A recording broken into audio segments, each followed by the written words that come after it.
Hello everyone, good afternoon and welcome to today's webinar.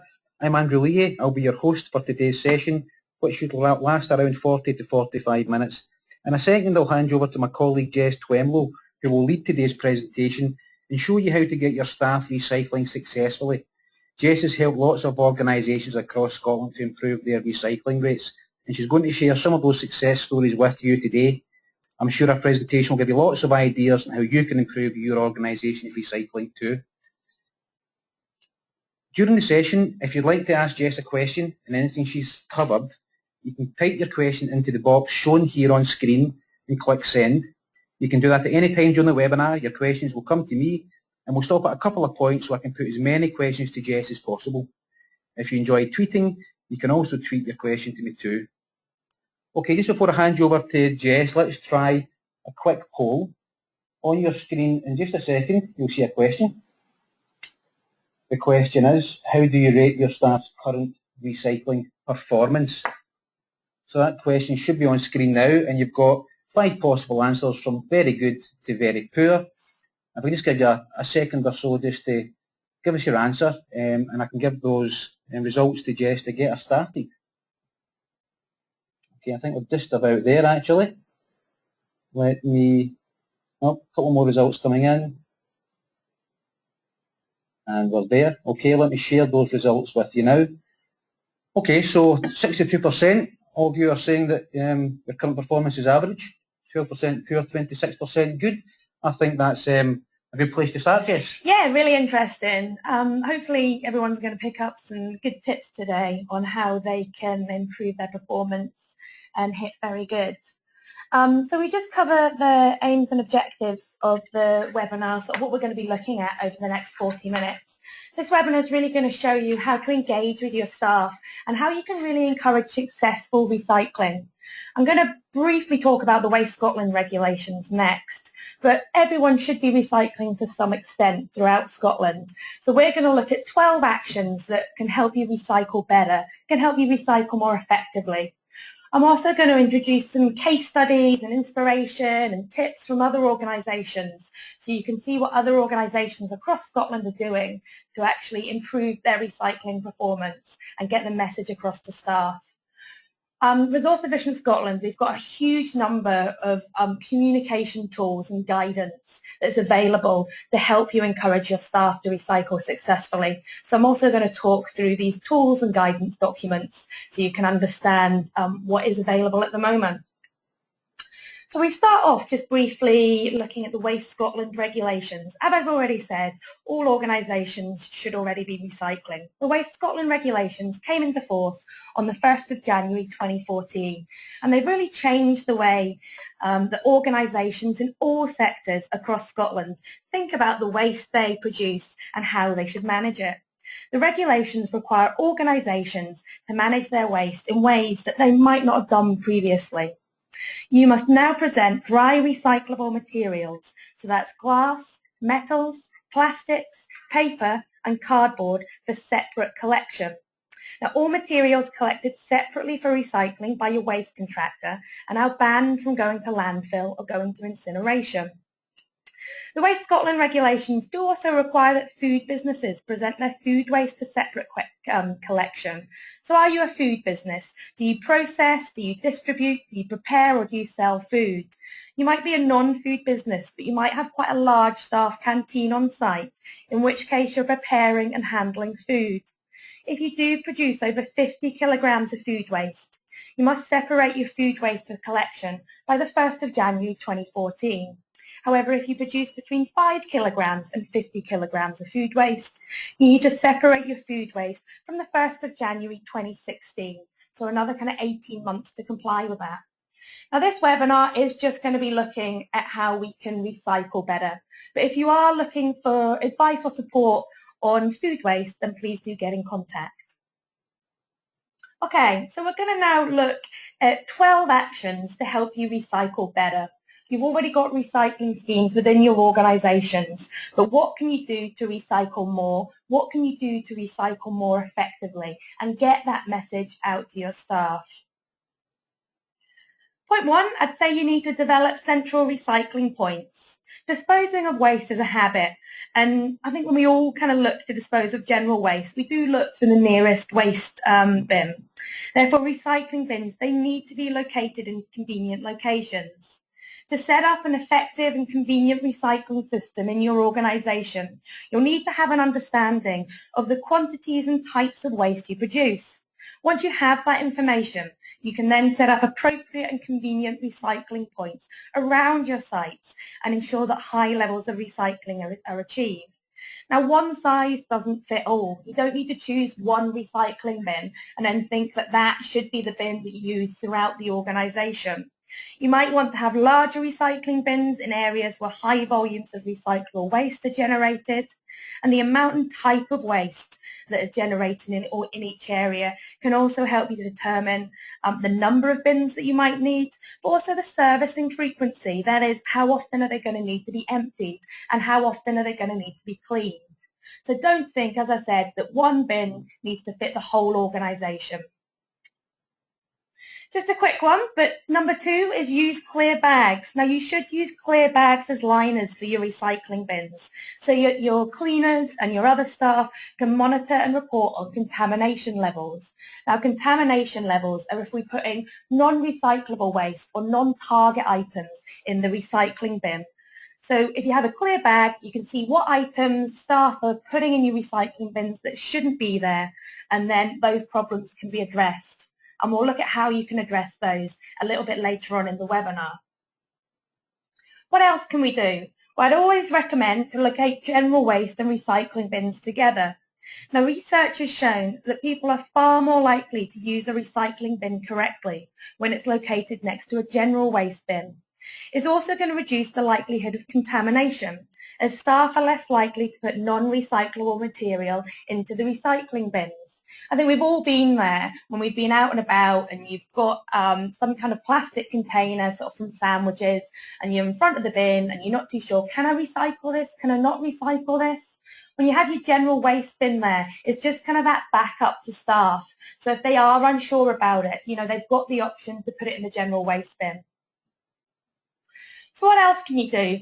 I'd always recommend removing individual waste bins, especially from office areas. Removing individual desk bins and replacing them with shared recycling bins to encourage recycling. When individual waste bins are removed, it becomes easier to recycle because the temptation to dispose of recyclable materials into a general waste bin is removed. Good communication really is key to easing people into this new bin system. Really important that you consult with staff and also approach your senior management to ensure that you've got their support. Some people, they can be really precious about their waste bin, so start to get staff on board as soon as possible. You know, follow it up with an email outlining the proposed plan and the timing of implementation. The email should also request feedback about the plan so people can ask questions. Feedback from staff will also help to identify any issues or perhaps problems which weren't already addressed, and give you time to develop solutions before the bins are actually changed. Remind people in advance, maybe then 2 days before, and then the day before the actual bin removal day. If you do encounter any resistance, try and match the benefits of the project with their concerns. You know, you can also ask them to trial the system for a month and also encourage them to suggest improvements to the system. I think removing individual desk bins can also have a positive knock-on effect on reducing housekeeping costs, as less time will be spent emptying all the individual bins. And that's a really big benefit that you can sell to your cleaners or to your housekeepers. Now, we have produced a template that you can use. It's an email template that you can send out to all your staff when you're considering removing individual waste bins. It really outlines, you know, why the bins are being removed, how the new scheme is going to operate, you know, where the new bins are going to be located, and where they should go if they've got any questions. You can just copy and paste this into a letter onto an email and sort of send it out to all your staff. And the web address for where you can download it from our website is up on screen now. Now, this is very popular, and we've worked with a number of large organisations all the way to sort of smaller offices to actually look at considering to remove individual waste bins. And it is a really successful way to kind of force people to start recycling and starting about thinking about how they can manage their waste. Okay, number 5, I'd say clearly define your recycling responsibilities. I think housekeeping staff and buildings facilities staff often have a key role to play in the success of recycling schemes.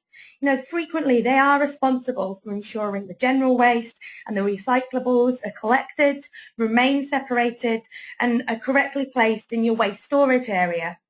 Ensuring housekeeping staff understand who's going to be responsible for emptying the recycling bins and how frequently they're emptied is really important. Also, if your cleaning services are subcontracted, service contracts should include performance standards that support the efficient operation of the recycling system.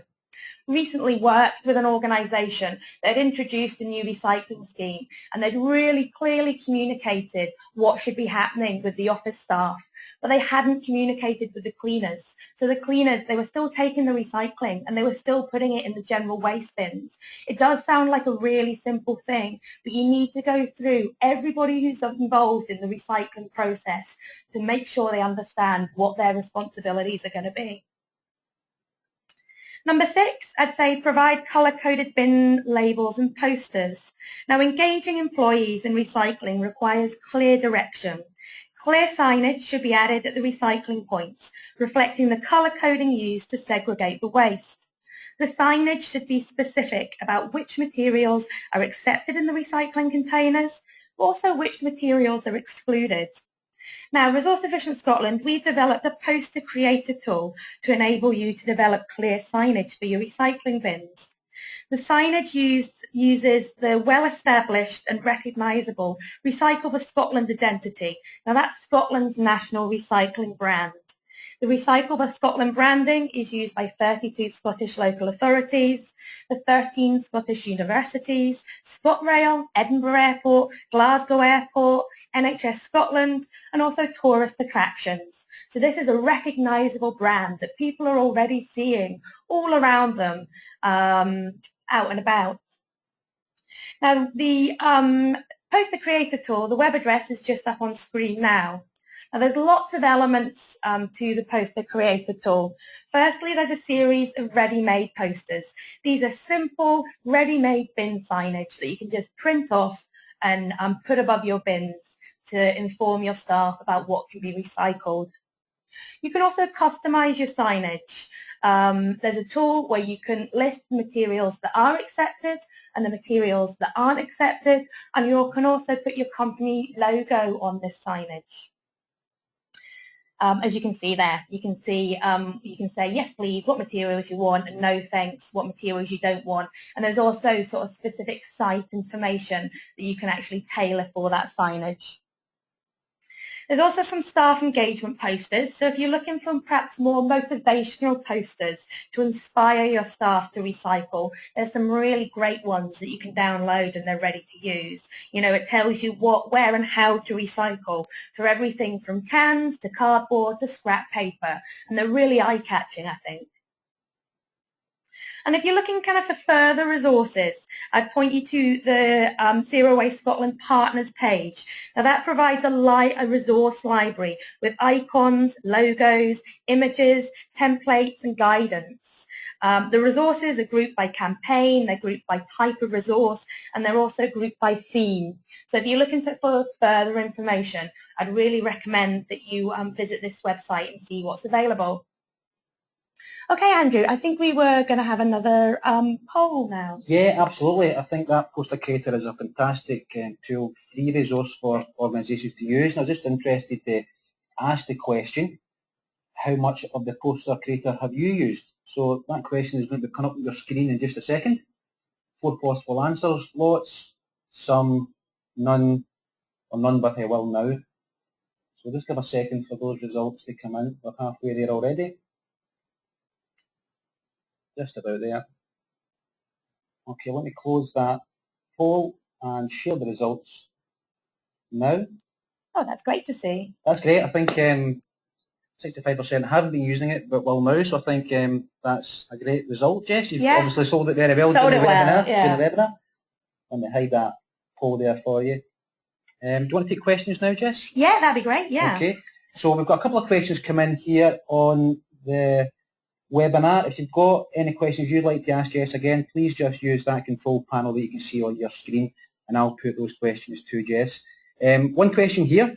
My staff always tell me it's a waste of time separating waste because it just gets mixed and all goes in the same waste collection vehicle. How can I tackle this? Yeah, that's really interesting. I think there's so many myths out there that can really put people off recycling, and that's a common one. I think I hear it time and time again that, recycling is just all mixed in with general waste. It all goes in the same collection vehicle. There isn't any point. You really do need to tackle myths like that, as a few unmotivated people in your organisation can really affect the performance. With that specific one, I'd say the collection vehicles, they do often have split backs, meaning there's separate compartments. So one section might be for residual waste and then another is for recycling, meaning that both types of waste can be collected at the same time. This really does help increase the efficiency in terms of lower fuel costs, as fewer collection vehicles are going to be required to collect waste and recycling from organisations. I think how to get that message across is I'd speak to your waste contractor and really understand what happens to your recyclables. You can use that to provide details to your staff about, how it gets collected, where it's sorted and separated, where it gets recycled, where it gets sent to. I think that can really help break down the barriers to recycling. I think because then staff really start to understand the tangible results of how recycling is contributing to the environment, both locally and also globally. Okay, great. Another question for you, Jess. Our MRC sorts our recyclate anyway to ensure no contamination. Is it worth sorting recyclate in the first place?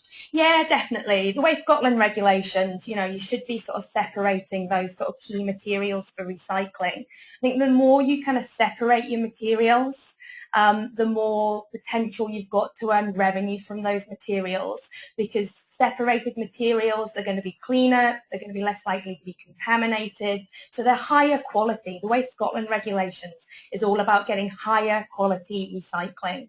And if you've got higher quality recycling, then as I said, you're more likely to get your waste contractor offering a slightly cheaper collection service because of the quality recycling. But for things like paper and cardboard and cans, you're more likely to get revenue from that, because if your contractor's having to take your materials and then sort them at a sort of materials recycling facility, that's an additional cost for them to do that. So you're not going to be getting so much money for that original recycling. So it is always worth, as much as possible, to segregate your recyclables. I think a similar question here, Jess. What are the regulations on mixed recycling? We present our waste mixed, paper, cardboard, plastic, tin, etc. all together. Yeah, the way Scotland regulations, they do prefer you to have a separate collection of paper, cardboard, glass, cans and plastics. However, a separate collection quite often just isn't practical for a number of organisations because of really space limitations. So you can commingle your recyclables. So that's basically meaning collecting them together, as I assume this person actually is. The thing I'd say about commingle your recyclables, glass is always going to have to be collected separately, because glass, it can break, it can really contaminate and affect the quality of recyclables. So glass always going to have to be collected separately. And if you do have the space, I'd always recommend that you separate your paper and cardboard, because paper and cardboard, it can be worth quite a bit of money. So that kind of stream, you might be able to get revenue for it. Especially, again, I'm not too sure what kind of organisation you are, but if you do have quite good quality sort of paper, maybe you're in an office, then, I'd really recommend that's something you look at. And I think later in the webinar you'll be discussing how small businesses can maybe group together to make that even more successful. Yeah, exactly, yeah. Okay, great. Another question for you, Jess. We have posters and info, but how can we continue to reduce levels of contamination? I'm going to cover how to actually reduce contamination sort of later on. I'd say reducing contamination is really understanding what your problems are. So it's making sure you're kind of monitoring that, what are the materials that are being contaminating your recyclables, is using that information and feeding back specific information to staff. You know, are they including food waste with your recyclables? Are they including different types of plastics that can't be recycled? You know, with that kind of thing, depending on how big your organisation is maybe providing kind of weekly updates to staff to say, you know, on Friday we received information from a waste contractor about the types of materials that were put in the recycling that aren't actually accepted. You know, these are the materials, and just providing maybe over a month or kind of 6 weeks kind of more detailed information about the contamination to try and tackle it. Okay, and another question for you. If you're unsure if something can be recycled, how do you find out? The supplier, the waste company, or perhaps both? Your waste contractor should always go to your waste contractor, because they're the ones that are actually going to be sort of collecting your waste. So that would also always be the first point of call. If it's non-recyclable, then it might be worth getting in contact with your supplier. Things like packaging, you know, can they provide recyclable packaging rather than kind of non-recyclable packaging, and looking at how you can maybe change what you're actually receiving on site to make sure the things that you're receiving, your waste contractor does accept and you can recycle them. Okay, I think we've got a number of questions still here, Jess. But maybe just do one more just now and then we can take some more at the end. Yeah, that's fine. Okay, so a question here. We have segregated our waste, have good signage, but a small number of people still simply either won't cooperate. Strategic help would be good. We tell people about the importance of keeping waste out of landfill for environmental and tax issues, but some just don't care. Yeah, I think that, again, can be a really common problem. I think when we see people doing the wrong thing, it's easy to assume that it's maybe due to sort of laziness or perhaps a disregard for society or a disregard for the environment. And I think low levels of engagement or perhaps social responsibility are only two of the many reasons why some people fail to take, you know, even really simple measures to ensure that they're recycling. But it's equally likely that the person's putting the recycling perhaps in the domestic waste bin, or they're not recycling because they don't have the necessary knowledge. They don't perhaps have a sense of control. They don't perhaps have the presence of mind at that moment. I think when you sort of speak to most people, you know, most people do think that sustainability or the environment is important to them, and the lack of consistency maybe between their actions and their opinions, you know, it can be put down to a lot of things. You know, is there information? Do you need to have more frequent reminders for your staff? Do you perhaps need to have peer support? You know, you need to work out which of those elements is missing and focus your efforts on actually providing them. It's really understanding what those barriers are, you know, speaking to your staff to really understand, you know, are they going to need communications on what, when and how to recycle, so kind of more instructions?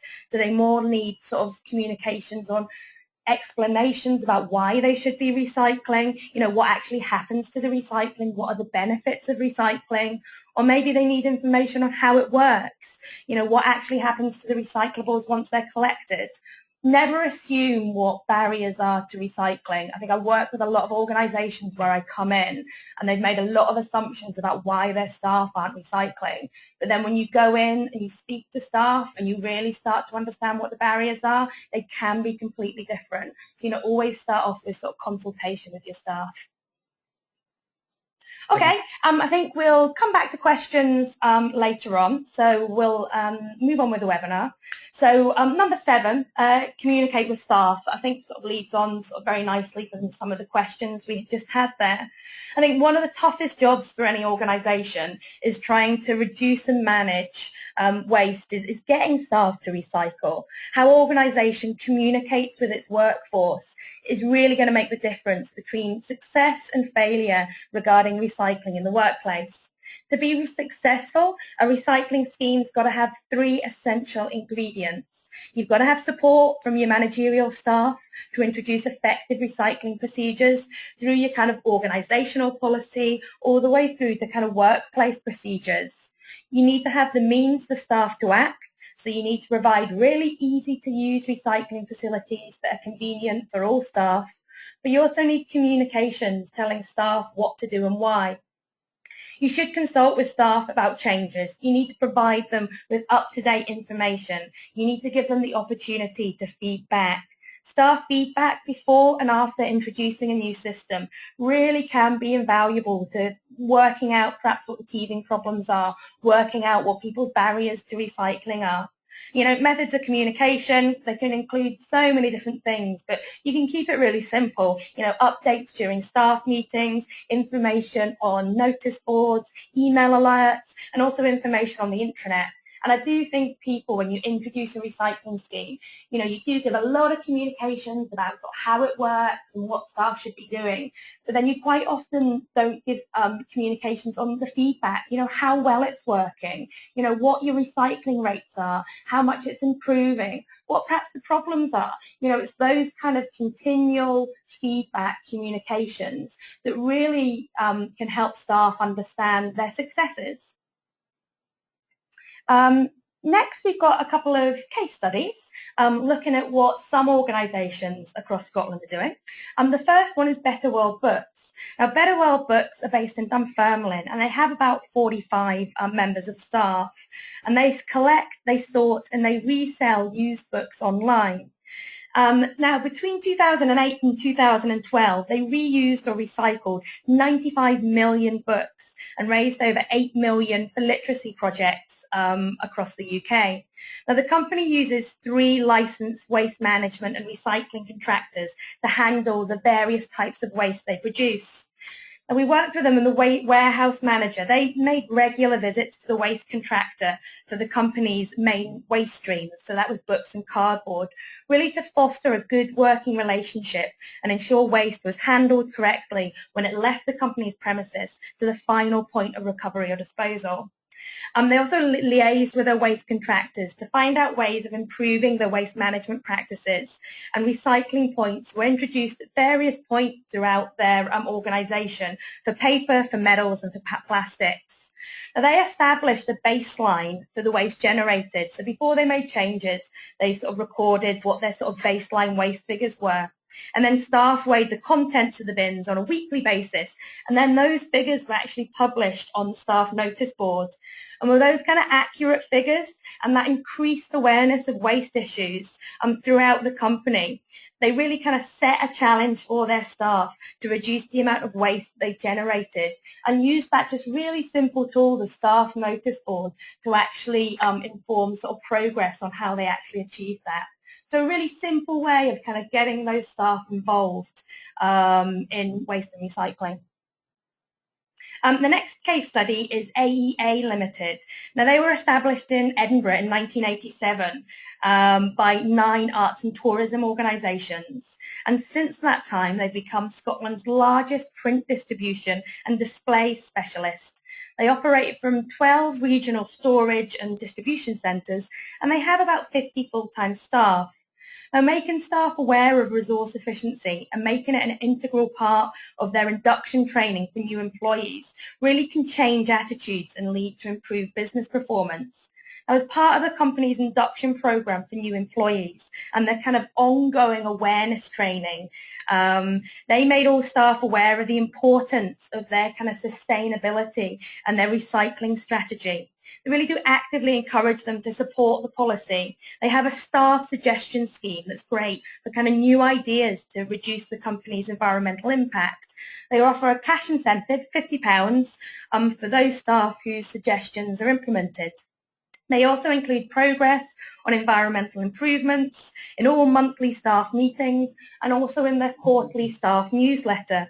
And they also hold really regular kind of staff workshops to generate new ideas to improve sustainability. Really sort of 20-minute kind of workshops just sort of tagged on to the end of kind of monthly kind of meetings, just really making sure that kind of waste and recycling is sort of up there in staff's kind of awareness so that they're really included in ideas going forward. I point you in the direction, because I've talked a little bit about training there, in our staff engagement toolkit.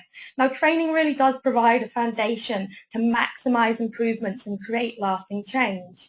and we've got a number of training tools that can actually help you. We've got the Resource Efficiency at Work module.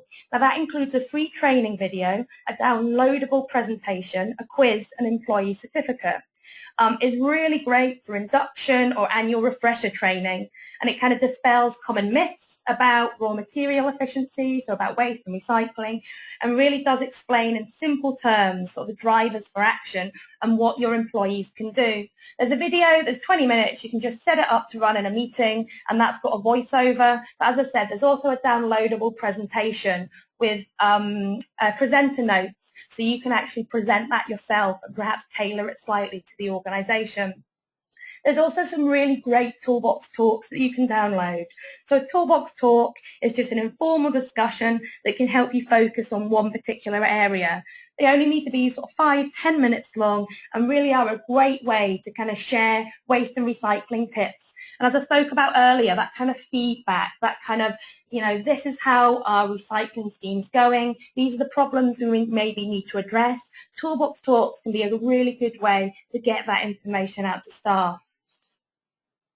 And the web address for those training materials are just up on screen now.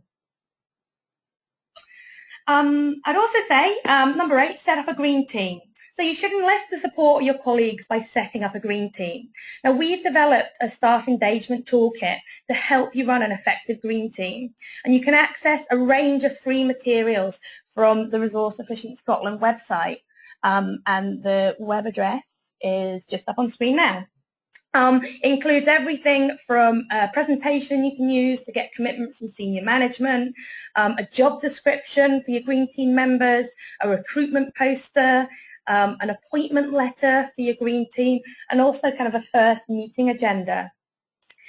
Useful tips, I'd say, when you're considering setting up a green team is successful green teams, they do comprise of people from different departments and different levels of seniority. This really makes sure that the ideas are varied and dynamic. I'd also say while people with specific skills and experience might be available, the main attribute you need in your green team is enthusiasm. That's so important. And green team members, they don't need to be green. I think those that might have more idea about the commercial imperative of resource efficiency can be really powerful in motivating others with whom they share similar attitudes. Now, if you are interested in setting up a green team, I'd recommend that you go on the Resource Efficient Scotland website, and we did run a webinar on setting up an effective green team last month, so you can access that recording on the Resource Efficient Scotland website. We'll go on to our next one, Train Green Champions. Now, again, this is a free resource that we have. Resource Efficient Scotland, we've developed a free Green Champion training course. The course really has been designed to give you new skills and tools so you can successfully improve the resource efficiency and environmental performance of your organisation. It's written by resource efficiency experts, and there's about 10 training modules that really do pack knowledge and experience to help you understand the benefits of resource efficiency, but it also teaches you how to identify cost savings and environmental improvement opportunities, how to effectively collect and analyse data, and how to bring about change. So it'll give you some really good tips on when we were talking earlier about sort of contamination and how we can kind of monitor our recycling schemes to understand what's working and what isn't. It gives you some really good tips about how you can monitor your waste and recycling schemes. Each module, it only takes sort of 10 to 15 minutes to complete, and you can access the modules in your own time. And once you've completed the modules, you get a certificate emailed to you from Resource Efficient Scotland. So they really are ideal for lunchtime learning. That moves us nicely on to number 10, monitor recycling bins. Now, visually checking the contamination in your recycling bins, and you should be assessing the type and nature of any contaminants that are visible on the surface. You should assess whether the contaminants are non-target material, so materials that can't be recycled, or whether perhaps food and drink residues are reducing the quality of the collected materials to perhaps such an extent that they can't actually be recycled. You may also be able to establish the main types of contaminant and the proportion of the overall contamination. This is particularly useful for identifying whether certain types of non-target materials are being frequently disposed of in recycling bins.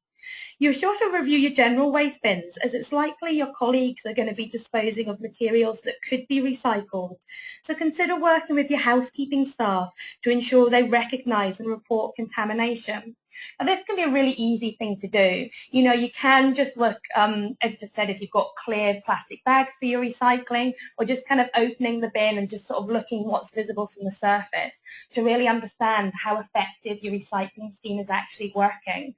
But if you want to go a little bit further and carry out a waste composition analysis, that's involved a little bit more sort of detailed look at what's actually being disposed of in your general waste and recycling bins. And if you are interested in that, when I talked about the Green Champions training in the last slide, there is a section in that Green Champions training to kind of talk through how you actually carry out a waste composition analysis.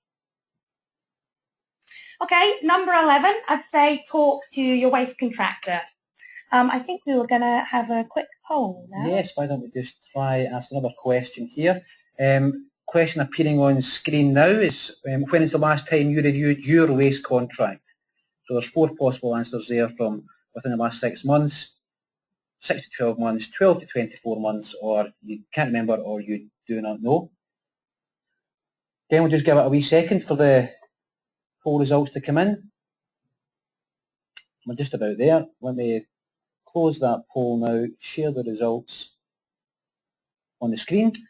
So quite a mix there across the range. Jess? Yeah, no, that's really good that 31% are saying within the last 6 months. That's really good. Because yeah, next I'd say talk to your waste contractor. I think once you're effectively segregating your recyclable waste, you need to talk to your waste contractor to establish if your waste contract is still appropriate for your organisation's needs. In some cases, you might be able to negotiate an income from selling your waste materials, or at least have it collected for free. I think when reviewing your current arrangements, you should think about, do you need all of the bins supplied by your contractor? If some aren't fully used, then ask your contractor to remove them or just reduce the collection frequency. For example, ask them to be emptied on request rather than, a set time every week by your contractor. Remember to renegotiate your costs as well to get savings arising from fewer collections. Some of you might have your local authority as your waste contractor. Contact your local authority to find out if season tickets or prepaid tickets are available to allow recyclable waste to be taken to your local recycling centres or your local bring banks. Some local authorities don't offer that, but some local authorities in Scotland, that is an option, but you do need to get permission from the local authority to actually do that. Flatten and compact your cardboard and other bulky waste to make the most efficient use of the disposal facilities, or maybe consider compacting or baling your materials to potentially increase value and reduce void space in your recycling bin. Now, as I kind of mentioned earlier, glass and cans and plastic bottles and paper and cardboard, they can provide revenue if clean and uncontaminated. Now, revenue is more likely to be obtained for bulk quantities of materials and where appropriate if it's provided in bales. And the value can be dependent on the market price for specific materials, but also the transport cost to reprocessors. A really great resource is letsrecycle.com that gives monthly and historic recycling values for different materials. Consider seeking quotes from alternative contractors, as they may be able to provide the same or better service at a lower cost. I'd really recommend to visit the Zero Waste Scotland Business Reuse and Recycling Directory for more information on organisations that provide recycling services in your area. And I'd also recommend Resource Efficient Scotland. We've produced a waste management service procurement guide that really takes you through the key steps and how you can get the best out of your waste management contract. And we will be carrying out a webinar next week taking you through those steps. Just going on to the next slide. Just a couple of case studies. We've got Morgan Stanley, that's a global financial services firm, and they've got an office in Glasgow that they opened in 2000 that employs over 1,000 people. Now, as part of the company's corporate social responsibility, they had a desire to meet zero waste to landfill target by 2015. And a number of waste prevention and recycling initiatives were introduced at their Glasgow office. Now, a big part of it was contractor engagement. They really worked closely with their waste contractor to assess the contamination of their remaining general waste, with a view to identifying and involving its employees in initiatives that really focused on what recyclable materials are we still putting in the general waste bin, and how can we really maximise what we do collect for recycling. They've been really successful, and at the moment they've got a recycling rate that's increased to 83%, and they're on course to hit zero waste to landfill by 2015. I'd also say, as step 12, so our last tip is to work with your neighbours. Now, I think that quite often sort of smaller organisations, they can struggle to get a good recycling collection service, because they might not produce the recycling in enough quantity to get a regular collection, or they might not have the storage space to actually store those materials until the recycling can be collected. So I would say, if you're in that situation, then sort of see if there's any neighbouring organisations that you can work with that have similar waste streams, because there may be a potential to negotiate a group discount if all organisations use the same waste contractor. You might also be able to share capital costs for making improvements, such as purchasing a compactor or collecting recyclables in central storage containers to meet that minimal volume requirement. So if those are issues, I'd really recommend, especially if you're in a business park or somewhere similar like that, to look at what those options are. So Jess, we've got a comment here from someone who says they found it cheaper to present mixed rather than several bins for segregation. Is this maybe an opportunity for them to look at? Yeah, no, definitely. I think, again, sort of not knowing kind of what organisation you are or sort of where you're based, then yeah, it is an opportunity to see, you know, whether there are opportunities to kind of work with your neighbours, definitely. And with that, again, I don't know if you have reviewed your contract. I would say that you've got to review your contract at least every sort of 12 months, really, to make sure you are getting the best deal. Just a final case study that I wanted to talk about is about Business Improvement District, a BID. Now, that's basically a business-led initiative where businesses work together in partnership and invest collectively in local improvements to the business environment.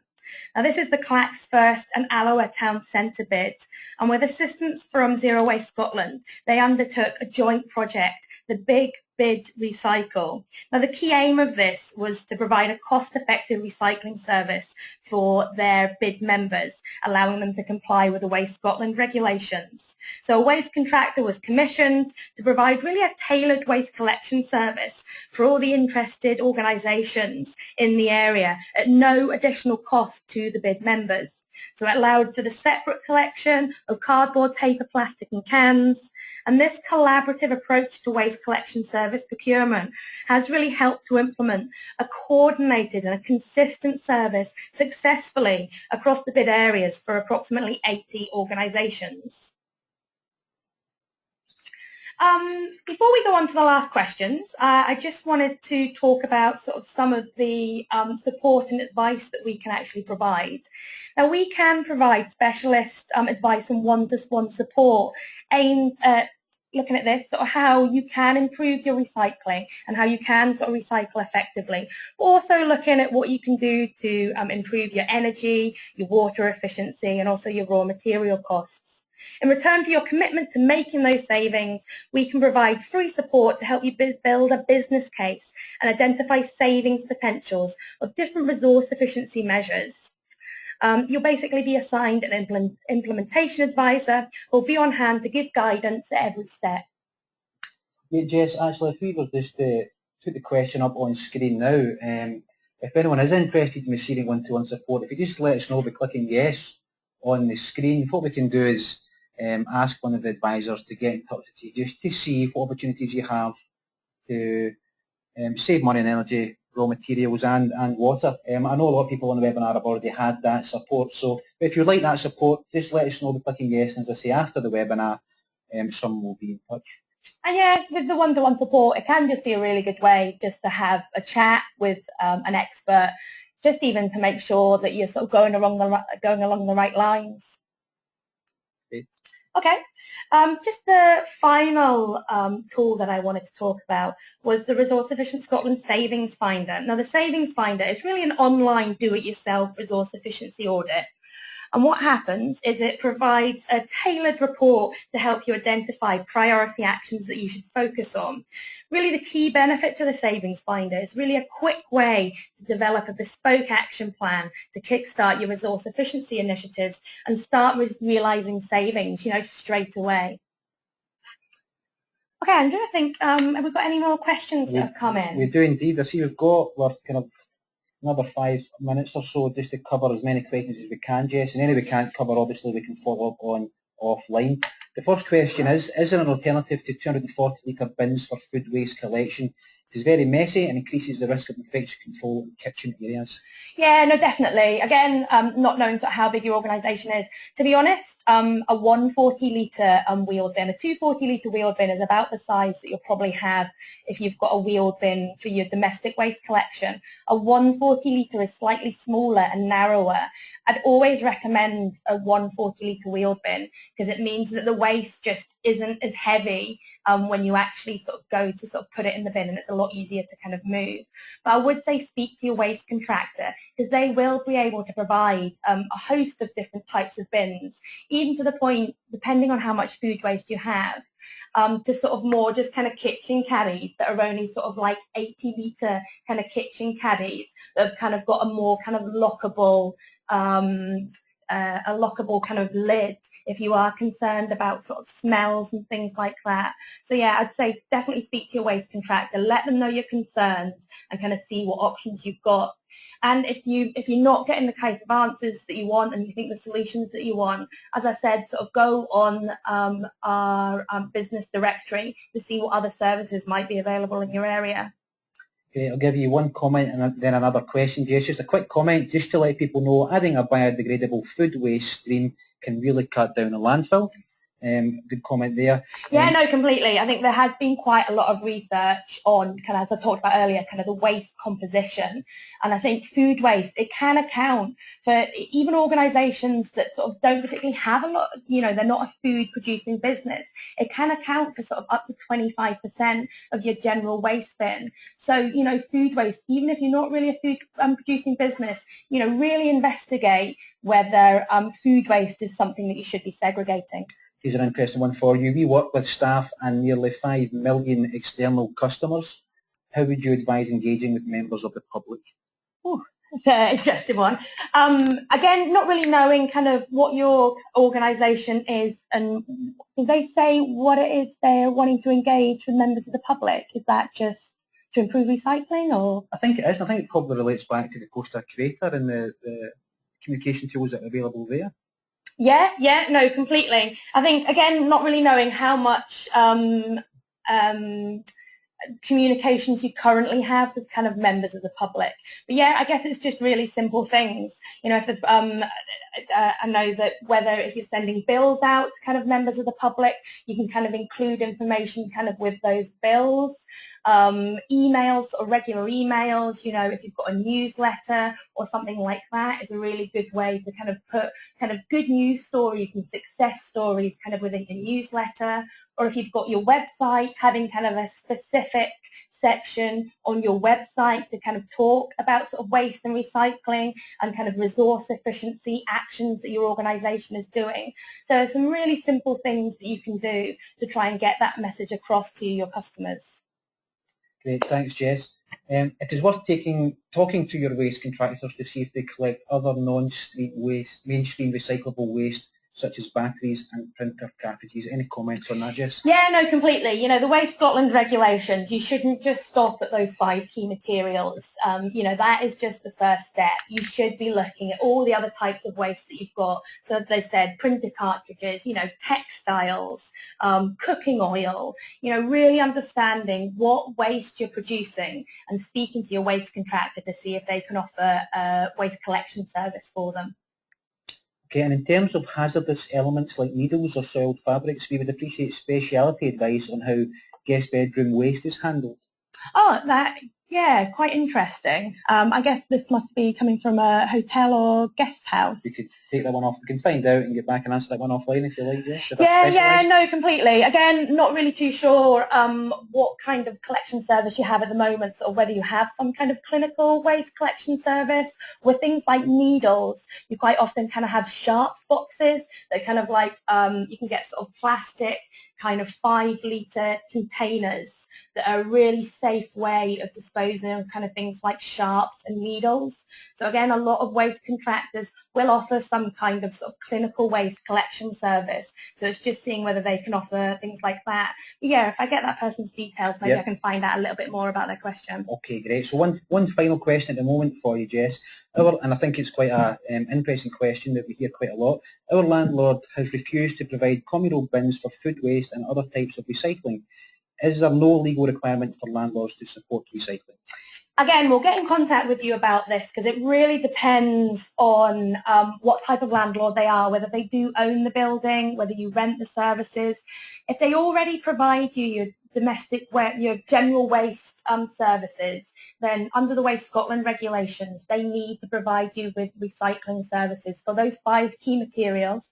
And if you are a food waste producer that's producing over 50 kilograms of food waste now, but over 5 kilograms of food waste by the 1st of January 2016, they also need to provide you with a food waste recycling collection service.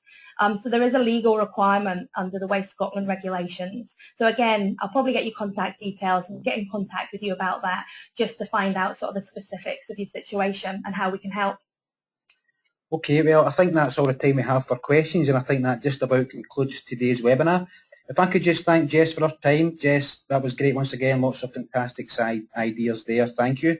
And also thank you all for joining in and taking part in today's session. I hope you found it useful. I will share Jess's slides with you shortly, and that will include links to the free resources that Jess discussed. That includes the poster creator and the staff engagement toolkit. We have lots more free training workshops and webinars coming up, of course, so to find out where and when, please get in touch or take a look at our website. I hope you'll be able to join us. Until then, thanks again for joining today and see you soon.